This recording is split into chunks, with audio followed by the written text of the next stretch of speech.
먼저 오늘 오전에 선임계를 제출을 했습니다. 수원지검 형사 1부에 하면서 고발장 등사 신청서도 제출을 했습니다. 정확한 고발 취지를 알 필요가 있다고 생각을 합니다만, 고발장 열람 등사 신청 근거는 대검 예규에 의해서 변호인이 신청을 할 수 있습니다만, 검찰에서 사본을 해줄지는 좀 두고 봐야 될 것 같습니다. 검찰 입장에서는 또 여러 가지 국가의 안보, 또 당사자의 명예, 기타 공범과의 관계 등등을 이유로 등사를 좀 거절할 가능성도 있다고 봅니다만, 이 언론을 통해서 좀 이런 부분은 어차피 공론화된 사항이니까 좀 등사를 해 주실 것을 바란다는 뜻을 말씀드리고 싶습니다. 선임 경위는 김태우 수사관이 저와는 이 사건 이전에는 일면식도 없는 관계입니다만, 지인을 통해서 요청을 도움을 청해왔습니다. 아마도 지난번 이재수 전 기무사 사령관 사건 때 사찰이 굉장히 언론에 크게 보도가 되었던 그 영향 탓이 아닌가 생각됩니다만, 어쨌든 이 사안에 있어서 김태우 수사관의 어떠한 그 제보, 또 감찰반 활동의 문제점을 공론화하는 그 계기에 공감할 부분이 있어서 제가 맡겠다고 했고요. 마침 자유한국당에서 이와 관련해서 청와대 관계자들을 고발한 사안이 있고, 또 나름대로 관심을 갖는 것으로 알고 있습니다만, 저로서는 일체 당과의 어떠한 그러한 의사 교류 없이 김태우 수사관의 입장에서 변호 활동을 하려고 합니다. 두 번째로, 검찰에 대해서 이제 이 시점에서 좀 요망을 하고자 합니다. 아직 본격적인 수사가 시작되지 않았습니다만은, 이 사건과 관련해서 두 개의 사건이, 하나는 수원지검에 김태우 수사관이 피고발된 사건은 수원지검에, 청와대 관계자를 자유한국당에서 고발한 사건은 서울 동부지검으로 이렇게 분산해서 이처리 되어 있습니다. 그러나 이 사건은 반드시 한 곳에서 한꺼번에 병합해서 수사하는 것이 옳다, 저희는 그렇게 생각을 해서 병합 수사해 주실 것을 간곡히 촉구합니다. 왜냐하면 수원지검에 있는 김태우 사건은, 김태우 수사관 사건 역시 청와대의 비서관이랄지 감찰반장 등 관계자들이 와서 반드시 함께 조사를 받아야 하는 사안으로 생각됩니다. 또 서울 동부지검에 지금 이첩되어 있는 청와대 관계자들에 대한 직권남용 사건 또한 김태우 수사관이 가서 진술을 하고 조사를 받아야 될 사건입니다. 그것은 필수적인 절차라고 봅니다. 그런 점에서 병합 수사를 하는 것이 맞고, 검찰에서 이 사건을 이렇게 굳이 쪼갠 것에 대해서는 좀 의문을 갖게 됩니다. 이와 관련해서 이 사건의 비중이나 사회적 관심, 여파, 그리고 검찰의 실체적 진실에 대한 규명 의지를 위해서도 특임 검사를 지명하거나 특별조사단을 설치하셔서 집중 수사를 해 주실 것을 건의하고 싶습니다. 어차피 이 사안은 경우에 따라서 국회 국정조사나 특검까지도 갈 여지가 많은 사안으로 많은 분들이 말씀하고 계십니다. 전 정부 시절에 특임 검사를 지명한 사례랄지, 현 정부 들어와서 강원랜드 채용 비리 등 검사장급을 단장으로 한 특별조사단을 구성해서 수사한 사례들이 많이 있습니다. 그런 사례를 참고해서 검찰이 마땅히 이 사안은 그런 방식으로 수사하는 것이 합당하다 이렇게 생각합니다. 아울러 수사 초기에서 변호인 입장에서 지금 이 사건과 관련된 중요한 증거나 자료들의 그 인멸, 이 증거의 훼손 개연성이 있다는 점을 염려합니다. 그런 점에서 검찰에서 청와대 반부패 비서관실과 특별감찰반실을 적극적으로 압수수색을 해서 또는 기타의 방법으로 관계 자료를 확보하는 것이 매우 중요하다 이렇게 생각을 합니다. 이미 일부 보도에 의하면 박영철 비서관과 이인걸 특감반장이 이미 당시 특감반원들의 컴퓨터나 자료 등을 모두 폐기했다는 어떤 그러한 주장도 나오고 있습니다. 김태우 수사관과 변호인 입장에서는 검찰이 다른 적폐 사건을 수사할 때와 똑같은 그러한 정도로만 압수수색을 해 주시기를 바랄 뿐입니다.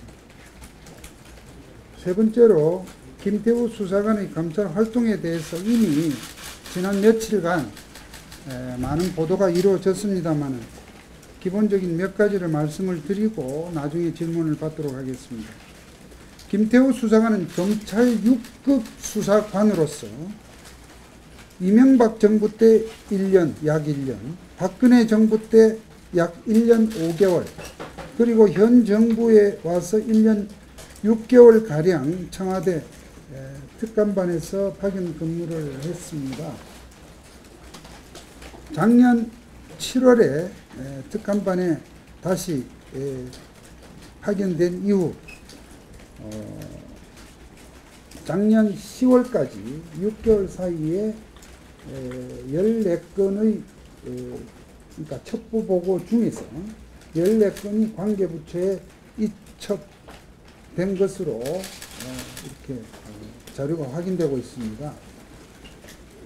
작년 12월 이후 금년 11월까지의 1년 동안에는 본인의 주장에 의하면 9건의 첩보를 보고해서 그중 5건이 관계기관에 이첩되었다고 합니다. 감찰반의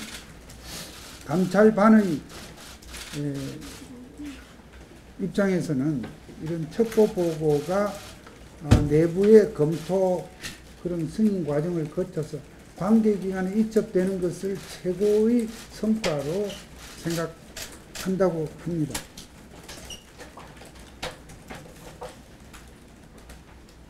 첩보 보고와 동향 보고의 차이에 대해서는 좀 쉽게 설명드리자면, 동향 보고는 이렇게 외부의 어떤 소위 그 풍문, 소문에서부터 이렇게 누가 하더라 하는 그런 식의 얘기 중에서 최소한의 어떤 골격을 갖춘 어떤 그런 내용을 보고하는 정도로서 이렇게 그런 얘기를 정리하는 수준이 되겠습니다만, 첩보 보고는 근거 자료와 이런 물증, 필요하다는 물증 같은 것까지 확보를 해서 상당히 정보의 완성도나 신빙성이 높습니다. 그것을 통해서 해당자의 어떤 그 징계나 또는 범죄 수사 의뢰까지도 이룰 수 있는 정도의 그러한 그 완성도를 갖추기 때문에 첩보의 생산, 첩보 단계의 작성에는 상당한 시간과 노력과 또 나름대로의 어려움이 수반될 것으로 이렇게 보기 어렵지 않습니다. 네 번째로 변론 방향과 변호인 입장을 좀 잠시 말씀드리겠습니다. 김태우 수사관은 그리고 오늘 김태우 수사관 이 자리에 함께하지 못한 것은 우선 본인의 의사를 반영한 것이기도 하고요. 아직까지 수사가 시작되지 아니한 상태에서 본인 신분 노출 시의 여러 가지 불편을 호소함으로 오늘 같이 분석하지는 못했다는 점을 말씀을 드립니다. 김 수사관은 공익 목적의 내부 고발자의 의지로서 이번 특감반의 그 감찰 실태와 자신이 담당한 감찰 활동 정보를 공개하는 것이라고 설명하고 있습니다.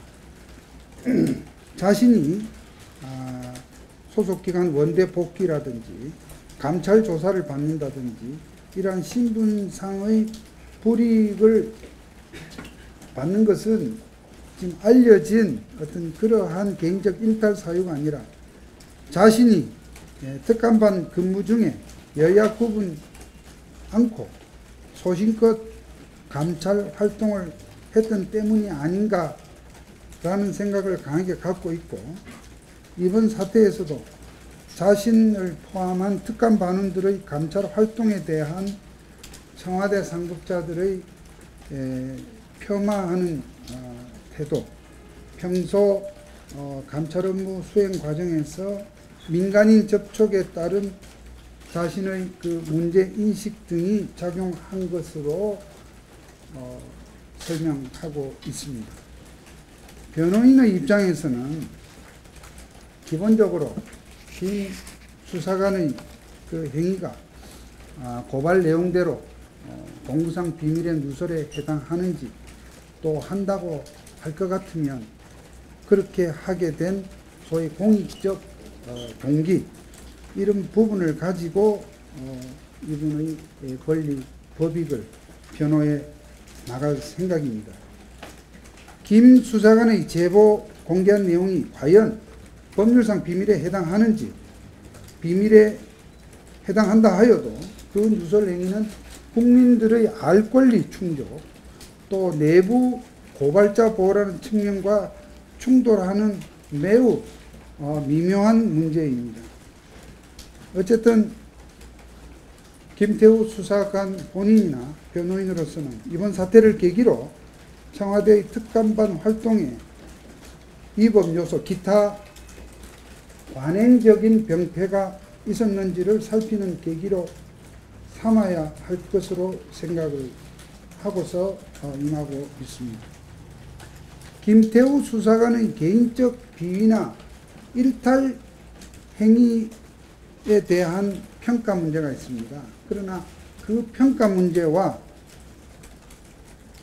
현재 김 수사관이 제보하고 있는 청와대 특감반의 업무 수행의 불법성에 대한 진실 파악과 평가 문제는 별개 문제다, 이렇게 생각을 합니다.